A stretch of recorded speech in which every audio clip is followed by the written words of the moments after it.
With Bob Huggins in attendance to watch both of his former teams, the West Virginia Mountaineers get their third Big 12 victory, a much needed win, a home win at the Coliseum over the Cincinnati Bearcats. West Virginia wins it 69-65. This is our WVU basketball postgame show. I'm Mike Asti, and I will be joined by our men's basketball beat writer, Ethan Bock, who is at the Coliseum and covered the game on location, as he will join me to discuss this game, how West Virginia won this game, because it was a weird, ugly gameplay, despite all the intrigue.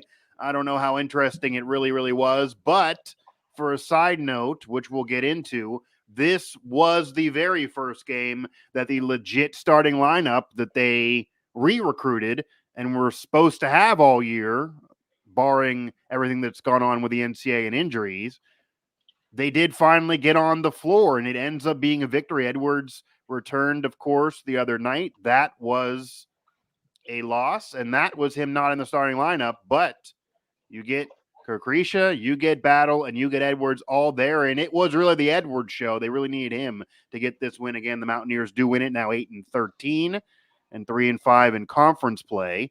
So we now will add in Ethan Bock from the Coliseum.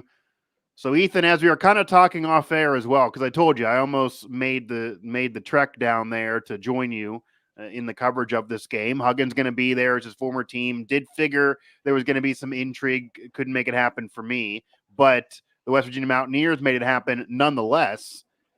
But it also was kind of an ugly, weird game. If you look at the box score as well as watch this game, you probably would not have figured West Virginia to win this. If you just look at the box score and don't watch the game, you're going to see West Virginia heavily out-rebounded, destroyed offensive rebounding wise, shooting not nearly enough for the Mountaineers to figure they would win this game. Nothing tells you that really free throw wise either. And it was the Edwards show with his double-double. But outside of Edwards, hot and cold for Battle. Kerkrisha had his moments, then he didn't. It was a weird game. You look at the box score, you would probably figure the Mountaineers lost this one. They do win it. They end up doing it by hanging on in that final minute and doing enough to get the win in that final minute when it looked like they almost were going to blow it at one point late as well. They kind of had to come back in the middle of this game too.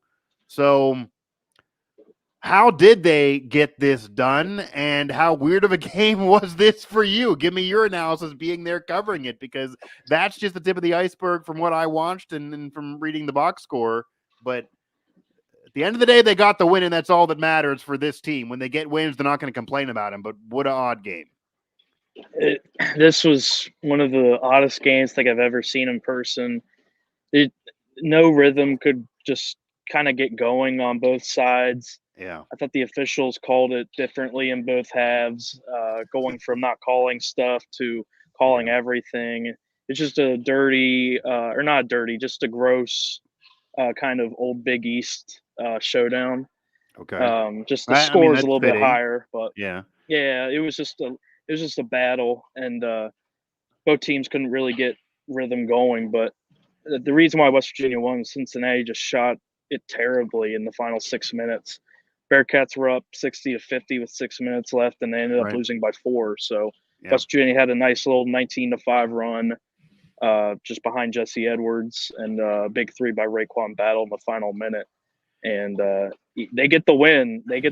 But you know what? At this point, like I said it all season. Any win is a good win for West Virginia this season. Yeah, especially when some of the losses have been really bad losses. But speaking on the victories, as this is the third win in conference play in this bizarre season, look at these 3 wins.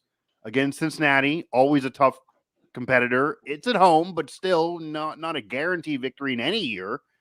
Bob Huggins factor involved there, both fan bases into it. They do get the victory over Cincinnati in this weird game that we're discussing. And then a win over number 3 Kansas at the time, and at the time number 25 ranked Texas. So 2 ranked wins and a kind of a quasi old Big East rivalry win. Those are the 3 Big 12 wins. And there's bad ones Yeah. in there as losses that maybe should be wins. But when you think about it, with everything this team has dealt with, we talked about this before, and I feel like we're kind of a broken record. Maybe fans think we are too, but that's just the case this year. If you look back, if West Virginia would have maybe been at full strength, they probably wouldn't have lost those bye games, even though it's still unacceptable to lose those. If maybe Edwards was able to come back sooner, like he was teased a week or two ago, maybe they wouldn't have dropped some games they dropped then. Maybe they would have been better into the new year before now seeing the wins against Kansas, Texas, and what we now see against Cincinnati with the rest there mushed in the middle. And if you flip any of those swing games going on the road and playing so bad at UCF, when that should have maybe been a win coming off of a victory, as funky as this year has been and all the drama that's been involved, it's almost like there have been moments that could have led this team into the tournament, that could put this team on the bubble, that could make something out of this season, despite all of it, because we have seen what West Virginia can be and can get wins even when they're not playing their best. And yet here we are, 8-13 and 3-5 in conference play. So it does feel like it's still too little, too late. It was a guaranteed must win, and they did win it. The rest of them this year are going to be like that too, and some tough ones are going to be coming up. I want to discuss the Edwards factor now, though. 29 minutes, 25 points, 10 rebounds. You can make an argument just off of what I laid out there stat-wise. His best game was a Mountaineer, and he carried this team in the fall when everyone else was suspended, coming off the injury, sparingly off the bench. Then he gets minutes here, ends up being a starter. And without Edwards, no way does West Virginia win this game. How did he look? Was this what you were expecting from him, just watching him shoot around and being at practices, because we hadn't seen anything like this in months from him? And can you kind of paint the picture of what this game would have been without Edwards? Because 2, 3, 4 days ago, there was no guarantee of when Edwards was going to return. Without Edwards, it doesn't feel like they would have won this game and potentially would have lost by a lot. Yeah, West Virginia doesn't win this game if Jesse Edwards is playing limited time or if he's still not back from his injury. Yeah. Cincinnati has a lot of length with Aziz Bandango, Victor Larkin. So without Jesse Edwards, this team doesn't win tonight. They don't get their 8th win. And I wasn't surprised by his minutes. I thought he would increase. Had 16 against Oklahoma State. Thought it would get up to 25-30 tonight, which it did at 29 minutes. But what surprised me was just his production and just seeing the growth throughout the game. Because during the first half, everybody played pretty poorly, I would say, on both teams. But Jesse kept getting fouled, kept going to the line, just what Josh Eilert worried about. Right. And he struggled shooting from the line, went 3 of 9. But other than that, you could see his confidence grow in the second half. He was returning to the Jesse Edwards that this Mountaineer team has seen in the first 10 games, throwing down dunks, catching lobs, getting and ones, and then finished with 25 points, 10 rebounds, 4 blocks, over 60% shooting. So definitely his best game as a Mountaineer, and in that second half definitely carried West Virginia over Cincinnati. Especially coming off an injury, you can't ask for much more from Edwards on this night. And without Edwards, no chance for West Virginia to win this one. You mentioned the foul trouble and the concern there before he really exploded. The issue with Edwards earlier in the season, and that was when Kirk Risha was out, that was when Battle was still battling the NCAA, it was an easy scheme for the opponent. You get Edwards in foul trouble, he would sometimes get kind of in his feelings and be a hothead, and then that's it. Either he doesn't hit the free throws, potentially fouls out of a game, and then West Virginia really has no other answers, let alone bigs. They just don't have any other answers in terms of driving the offense. What do you think changed that for him and allowed him to explode in that second half after it looked like we were headed down that direction again? Because if we were headed down that direction again, and it almost seems like if I'm Cincinnati, I would have reverted back to Bob Huggins' 1990s basketball when they went to the Final Four with him in the early 90s and just banged up Edwards. If they would have done that, maybe it wouldn't work in this day and age with referees, but I wouldn't be surprised if Edwards flips out, he's out of the game, and then Cincinnati probably coasts to a win. Yeah, there's a lot of factors, I think, between Jesse's first, second halves. second half, obviously, Cincinnati's bigs were in foul trouble. Bandango ended up fouling out. And then if you look at Edwards, he wasn't in foul trouble. So the freedom to go out, play more aggressive Right. in the later minutes. And plus, Cincinnati couldn't hit shots, especially from deep at the end. So West Virginia's getting a long rebound. Jesse Edwards is in transition. They find him, dunk. So pretty easy, basic play for him. Something that's not too complicated. I think in the first half they tried to force feed him in the post. His teammates did, and he just was almost forcing up shots that he wasn't going to make even without the injury. So I think it's a lot of factors, but definitely more free play, and he definitely had more confidence in the second half. And kind of amazing that he did stay out of foul trouble, but I guess Cincinnati, yeah, when you're missing shots, you can't really go into the strategy of just trying to hack a player. They got to hit shots, and maybe the game unfolded for Edwards to dominate, and everybody else, they need to thank their lucky stars that Edwards played the way he did, or again, they probably would have lost this game regardless of who is on the floor. Ethan Bock from the Coliseum. The Mountaineers do win it 69-65, their 8th win of the year, and 3rd in conference play. And again, 2 ranked wins, and this one against the Bearcats in kind of an old Big East rivalry game in Morgantown. What a bizarre 3 wins. I don't know who had all 3 of these wins on their bingo card. If you would have been told the team's 3-5 right now in conference play, imagine these being the 3 victories. But when you have a game unfold this way, and Josh Eilert and company and that staff, they've been through the ringer, whether you like him or not, they've been through the ringer. Everyone agrees with that. And they've lost games when they felt like they played well enough to win. We've seen them go through that, and it appeared like a funeral in post-game press conferences. After this game, though, it almost feels like that West Virginia finally, quote-unquote, stole a game they otherwise probably didn't deserve to win outside of Edwards. What did the coaches say? What was the vibe, especially obviously from Josh Eilert, who you were able to speak to in the post-game presser, even any of the players, about getting this win despite not being their best, despite it being weird? Easily this could have been a game they would have lost at any other point this year, generally speaking. Was it a tone of, we won, but we really didn't play well enough to win, and I'm going to tell the guys they got to play better than this? Or were they more, we're not going to apologize for this one. We've lost games. We play better than this, so we got this win, and we're just getting the hell out of here with a victory because if we hang around any longer, we're afraid the refs are going to change their mind on the score, since that's been the kind of season they've been dealing with. Yeah, I think a word to describe the West Virginia's players and Josh Eilert would be relieved.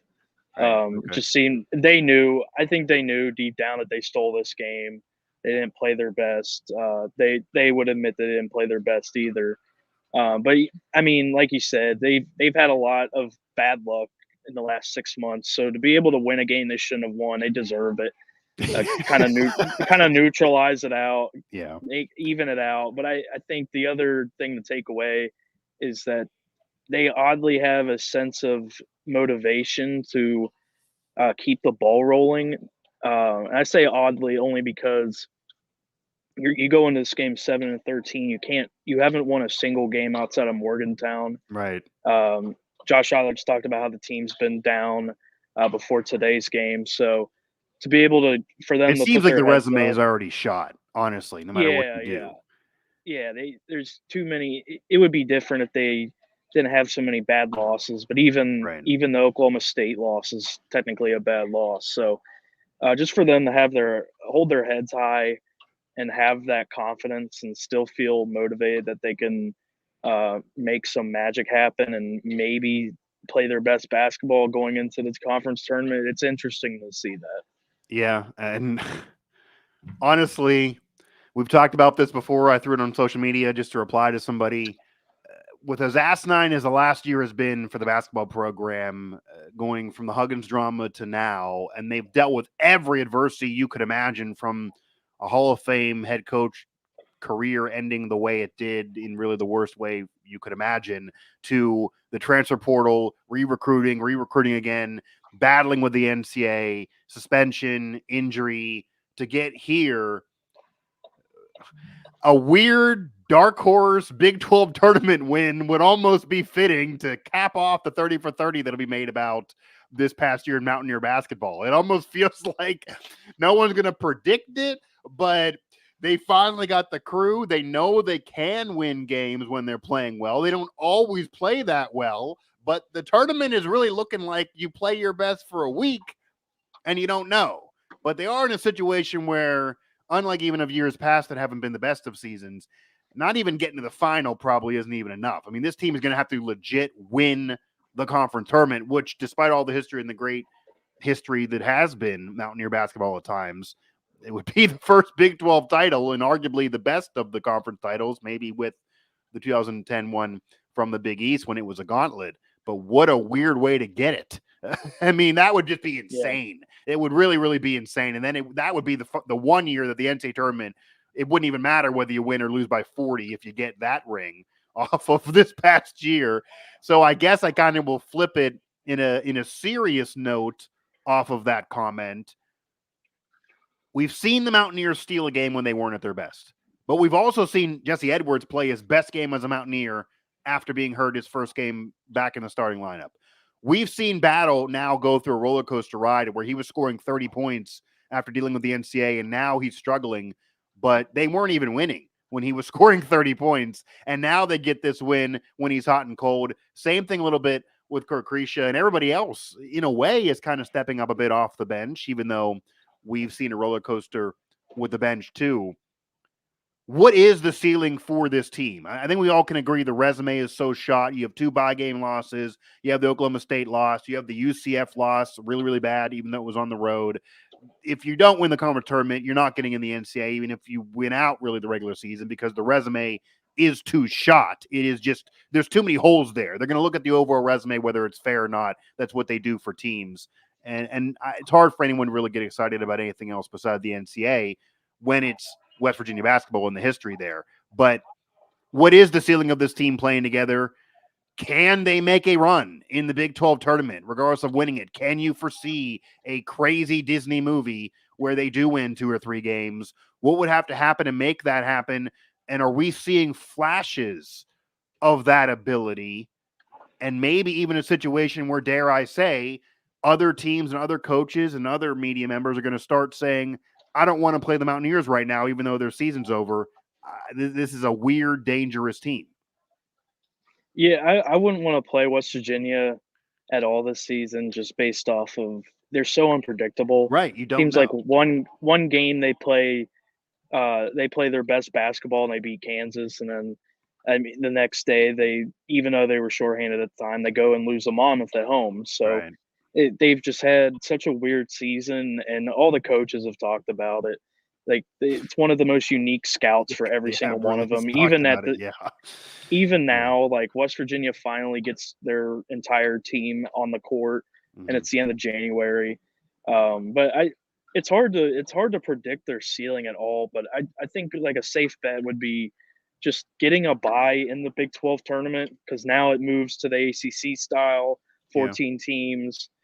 So you got that extra day now. West Virginia, I think their ceiling, they could avoid that 11 to 14 seed in the Big 12, have to play on that Tuesday, and instead would save rest for one day, play Wednesday. Yeah. And that could be another unique situation with if West Virginia stole a conference title bid, is if they get on a roll here and they climb in the standings, but they're still under 500, they could get a day or two with the buys and just getting a higher seed in the conference. So that could be another unique aspect that they could handle off of. But they just have too many losses at this point. They have 13 losses.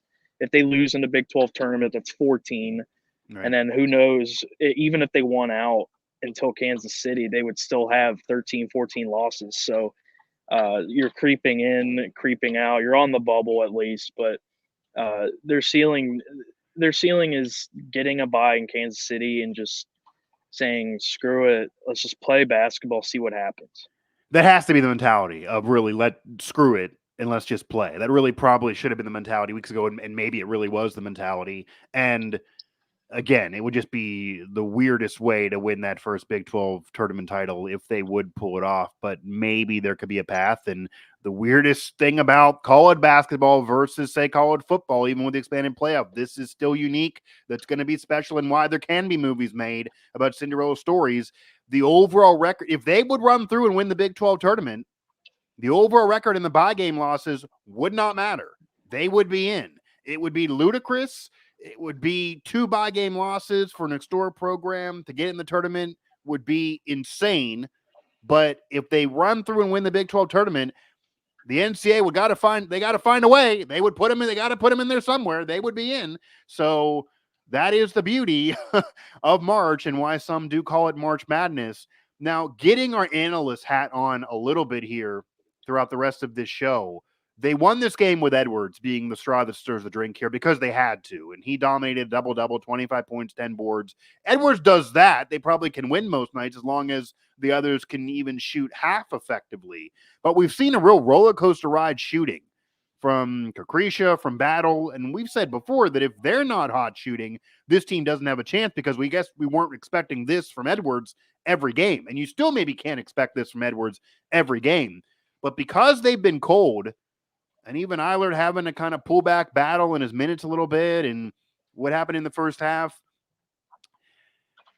should he, or do you foresee Eilert flipping back to a game plan of the fall and saying, even though the Stars are now on the floor with him, and before they weren't, we're going to run this offense through Edwards because we have to, and he's the only player that actually is dominating out there, and kind of go back to the game plan from the fall? Would that make sense? Do you think maybe he'll do that, or is he going to wait and see a little bit more and if the shooters can get hot? Schematically, could this game change his mind the rest of the year because they won thanks to Edwards and really him alone? I think it would be smart for them to do that. Play slow, go through Slazinski and Yeah, that's Edwards what again. I mean. Right. But I think it's almost nearly impossible for them to do that just based off of the guards they brought back. Like, it only worked when they had Kobe Johnson, Seth Wilson, Ofri Neve in the backcourt. But now you have Kirk Risa, Battle, Farrakhan, who they all need to play fast to some extent. But what if they're especially not hitting Risa. shots and their numbers are the same as Kobe Johnson and Wilson, etc.? I mean, it's an exaggeration, but luckily for them, like Krisa shot okay tonight. Yeah. He shot really well against Oklahoma State, 6 threes. He did. Slazinski shot well too. If they have at least 2 of 4 of Krisa, Battle, Slazinski, Farrakhan at least it's still producing. Yeah. It's still better than before.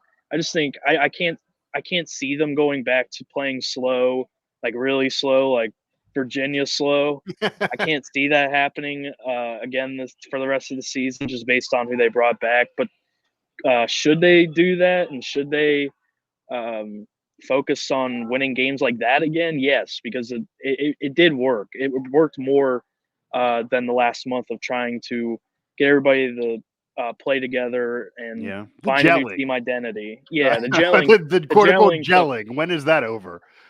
The gelling took a month, and it was expected. But at the same time, this team still somehow found ways to beat Kansas, Texas, Cincinnati. So they did. They have good wins. They just it's too. No they have so many losses at this point. It's hard to turn that around. That's the thing, and they have so many good wins. But not only do they have a lot of losses, I think if you're 8-13 and you don't have the bye game losses and you don't have as bad of losses, like you don't lose by double digits, even if you still lose these bad games, it feels a little bit better. I mean, the committee is still going to look at the record, but we saw West Virginia get in last year with under 20 wins. Granted, still well above 500, and they didn't have 2 bye game losses that are on the resume despite being a depleted roster. Like, they do count to this season. They just do. But really honing in on Battle now, because he was the player that was the focal point, and many thought, okay, you went out over the NCAA, Battle can be the savior. He maybe can be the MVP of this team, even over Kirk Risha. Let Edwards kind of do his thing, but Battle is going to take you as far as you're going to go. They now are able to win when Battle's not really shooting, and Battle with 10 in this game, 2 against Oklahoma State. That was just a wolf game for him, maybe worst game as a Mountaineer or worst game of his college career, really. UCF 5, and he did have 23 against Kansas, 12 prior to that against Oklahoma, 14, 21. I'm going backwards here, 4. And then there's the streak of the 24, 29, and 29. So since he was red hot with those 3 straight games where he flirted with 25 or 30 points, he has been really hot and cold. And since the Kansas game, 5, 2, and 10. So they won this game. But what do they do to get him going? How much longer can this go with him throwing those kind of numbers up? Obviously, shooters are going to get cold, but what's going on with Battle in particular? Because this cannot continue or else they're going to start losing more games. Yeah, with Raekwon, I think it's a couple things. It's getting in foul trouble every single first half. He can't ever get anything really going into that first half because he always picks up 2 quick fouls, and then Eilert will sit him on the bench for the majority of the half. And that's kind of the story of this one a little bit. Yeah. And I think it's also just some of his shot selection. He's taking a lot of deep twos, fadeaways, long 3-pointers from the logo, and he's shown he can hit these shots. But when you're shooting these low percentage shots, deep twos or deep threes from the logo, you're going to be like a baseball player. You're gonna be in slumps, or you're gonna be red hot, asking for the ball every possession. But now I think what could get interesting is trying to figure out, should West Virginia run the offense through Battle or Edwards, and I think it's just going to depend on the game, depend on the opponent, the matchup, etc. And plus, obviously, who's shooting well. Where you get really funky and do a through Kirk Creashaw, like a Russell Westbrook situation. Where, I mean, where it's like, wild card. Me again. That's not going to be what they're going to do. But yeah, it's hard to say run it through Battle with him shooting like this. Yeah, obviously tonight you run it through Edwards, even though he struggled a little bit in the first half. The Battle struggled the majority of the game, and he hit a huge 3 in the final minute. And he was able to draw a couple. He was able to draw a couple fouls from shooting threes, so he's able to get to the line well. But he struggled over the last couple weeks, I think, in finding consistency. But with the shots he's taking, he's gonna turn it over again at some point, and it won't be a slump anymore. Yeah, you do look at this game a little bit different than the prior two, because he hit that 3 late. He was able to get over foul trouble and hit some 10 points, but these were big 10 points. Like, without him, if he went to 2 and 5, they wouldn't have won this game. He was critical, especially at the end of this game, but it just can't be this of the last week again. I don't know if Edwards can do this every single night when maybe he's still not 100%, and West Virginia has lost even when Carcrecia's scoring points, so they need them together, and we'll see moving forward. It could also be that Battle uses that 3 at the end to kind of get out of this slump. You mentioned a baseball comparison. Well, 3 for 10 for baseball, you're going to the Hall of Fame. 3 for 10 for basketball, you're going to have some trouble. So that's the problem here, the hot and cold. But when he gets hot, we've seen when he gets hot, he really has high ceilings. I'm going to throw this to you because we actually do have a chatter here. And I believe the answer, it's 2. But Matthew wants to know, do we have 2 or 3 quad 4 losses?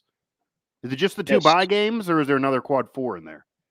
So it's the Monmouth game, right? And then it's Radford. So 2 quad 4 losses. That's what I thought. Then Yeah.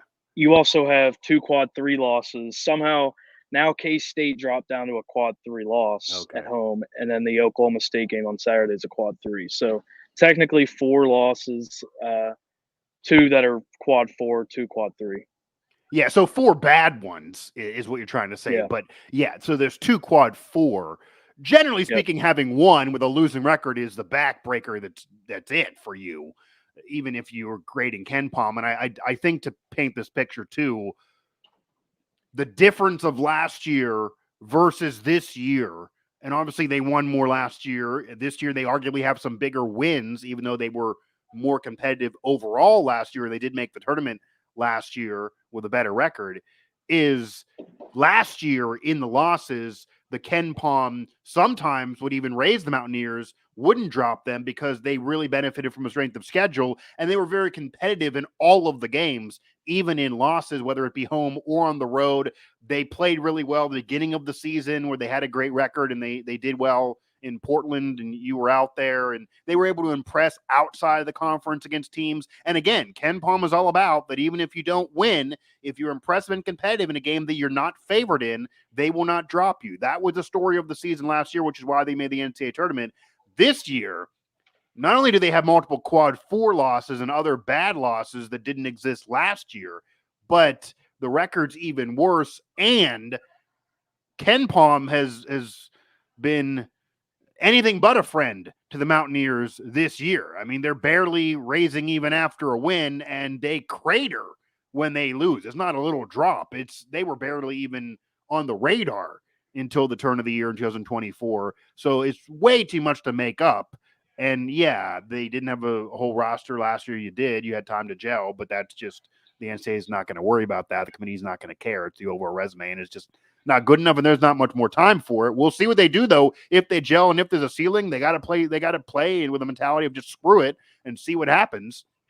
Now, speaking of seeing what happens, West Virginia does win this game over Cincinnati, 69-65, 8th win of the year, 3-5 now in conference play. Ethan's game recap is over there at WV Sports now, as well as the reaction from all of you, the fans that I put up there, but also from Josh Eilert and company about what happened through this game. But moving ahead now for the Mountaineers, it's another ranked opponent. They have a couple of those wins, bumping team even out of the ranking, but BYU also at home. They're going to get a couple days before this one. And then Texas looks for revenge. TCU, that's one on the road as well. Baylor, UCF, maybe they look for revenge against UCF. Iowa State, Kansas State, Texas Tech, etc. And then you eventually play TCU and Cincinnati to close off the regular season. But looking at that BYU game, what's the path to win that game? How do you think that game is going to unfold? What does BYU even bring to the table for a fan that maybe doesn't follow the Cougars? Because they're ranked, you see the number in front of them, but BYU is not traditionally an historic program like the Mountaineers in terms of basketball. So how are they good this year, and what can West Virginia do to beat them? Yeah, BYU's kind of been one of the surprise teams just overall this season, not just in conference, but out of conference. Yeah. They're top 10 in Ken Palm, top 25 on both sides of the floor, offensive and defensively. But they're really categorized as an elite offense. Honestly, no, with how the seasons went, like West Virginia plays, even if they play poorly at home, they still are somehow able to squeak with some of these wins. Or being like at home is a little different situation. Yeah, they wouldn't have beat Kansas on the road, even though they played well there in the past, but not this team. Yeah. Yeah. If they went to Provo, they would have lost by 20, 25 points. But with BYU coming to Morgantown, right, I could see West Virginia getting that win too, just off of they are able to win at home. What's the game plan, though? Play, at least. Is it going through Edwards? Can they do it with Edwards and size? Do they need these shooters? What does BYU do well? Because this is a new team to the conference, relatively speaking, as well in the Big 12, and a much better team and a much better season. They've dealt with tough places to play. It's not like they can't go on the road, but it is a cross country trip. What type of game plan will beat BYU, or in order to beat them, do you have to avoid what we've seen in the last couple of games? Because this early foul trouble for the shooters, and then Edwards starting off slow and having to have come to Jesus meetings, that could mean you're down by 20 points, I'd imagine, to BYU, and then you're done. Yeah, I think West Virginia has to go through Edwards again against BYU. They have a lot of wing players, kind of combo guards and forwards. Okay. And then a big center. But what West Virginia needs to do is at least hang in there with BYU on rebounding. I wouldn't necessarily say they have to out rebound BYU, because they really don't out rebound many teams. But just being able to stick around, kind of like tonight with Cincinnati, get out rebounded, but at least kind of make it competitive. and if they shoot well again, they could hang in there with BYU, go kind of toe for toe with their offenses. And BYU's a really good passing team, just spreading the floor out and being Right. able to. It seems like all their players know where their teammate's going to be 2 passes ahead. So if West Virginia can get turnovers, and they can play the transition game pretty well with Edwards back now, with Battle too. So if they can create turnovers, get BYU to make mistakes on the road, and take advantage of that, and then as well, at least hang in there with BYU on rebounding, and with the home court advantage, they could upset BYU as well. And they won this game without really hanging around rebounding wise. That normally is what Eilert always preaches. We got to at least be more competitive and try to hang in there rebounding wise. We've even heard Battle say, I'm not a rebounder, obviously, but I got to go from averaging 2 a game to 4 or 5 or 6 to try to pick up the slack for others. Edwards being back now maybe fixes that. But you don't figure to lose the rebounding battle convincingly and win if you're the Mountaineers when Battle only scores 10, but maybe you can when Jesse Edwards throws up 25 and 10 and 4. So when he puts a spread up there like that, I mean, that's a Giannis spread. You throw that up, then okay, a lot of things change, and Edwards played like he was the best player on the floor for either team. If he plays like he's the best player on the floor for either team, then the Mountaineers maybe do have a chance to surprise somebody, and that would be a really, really solid big win for the Mountaineers. That if you're trying to make up for the quad 4 losses we talked about earlier, that would be one that you really have to have, and probably the next real winnable game against a quality opponent, because you have to figure Texas is going to get revenge against you. Like teams that you did beat that you're going to play again, it's hard to imagine you're going to sweep a season series. But BYU at home, that might be out there to kind of make up some ground. Anything else from the players or anybody else in the post-game session, or any final thoughts here? The Mountaineers do get the win. The record's still not good. There's a reason why fans are still not really singing country roads yet after victories. But this was the first game the actual starting lineup all started, and they did win it despite not playing well. That's a glass half full take if you want one.